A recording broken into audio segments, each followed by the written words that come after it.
Pengadilan Negeri Jakarta Selatan mengabulkan permohonan gugatan pra-peradilan mantan Wali Kota Makassar, Ilham Arif Sirajudin. Hakim menyatakan KPK tak memiliki cukup bukti untuk menetapkan Ilham sebagai tersangka. Putusan ini menjadi pukulan berat bagi Komisi Pemberantasan Korupsi.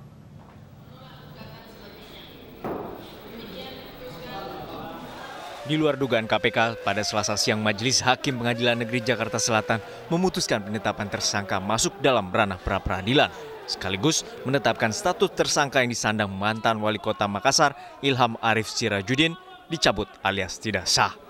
Menurut Hakim, KPK belum menemukan cukup barang bukti saat mengeluarkan surat perintah penyidikan terhadap Ilham. Terhadap putusan tadi, kami masih menunggu apa hasil dari proses persidangan tadi. Jadi pertimbangan-pertimbangan hakim terkait dengan putusan pra-peradilan tadi itu isinya apa saja. Tadi selintas kami mendengar bahwa ini berkaitan dengan KPK yang dipahami oleh hakim pra-peradilan tidak bisa menunjukkan dua alat bukti permulaan yang cukup.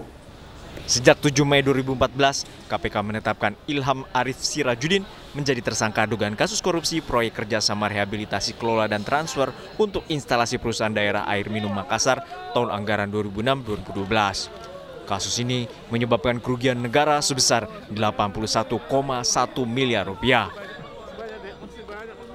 Kekalahan KPK di pra-peradilan dimulai ketika Hakim Tunggal Sarpin Rinaldi di Pengadilan Negeri Jakarta Selatan menerima gugatan Komjen Budi Gunawan yang ditetapkan sebagai tersangka.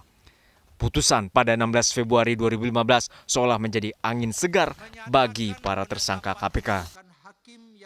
Berturut-turut pra-peradilan diajukan oleh mantan Menteri ESDM Jerwacik pada 30 Maret 2015. Kemudian oleh mantan Ketua BPK Hadi Purnomo atas kasus yang menjeratnya saat menjadi Dirjen Pajak. Lalu ada lagi mantan Menteri Agama Surya Dharma Ali dan politisi Partai Demokrat Sultan Batu Gana. Meski hampir semua gugatan ini telah selesai dengan penolakan hakim atas gugatan para tersangka KPK, hal ini menjadi agenda KPK kembali mendapat kepercayaan publik atas proses hukum yang dijalankan termasuk penetapan tersangka korupsi. Apalagi Mahkamah Konstitusi pada 28 April lalu sudah menetapkan gugatan penetapan tersangka juga menjadi ranah pra-peradilan. Tim Liputan Kompas TV.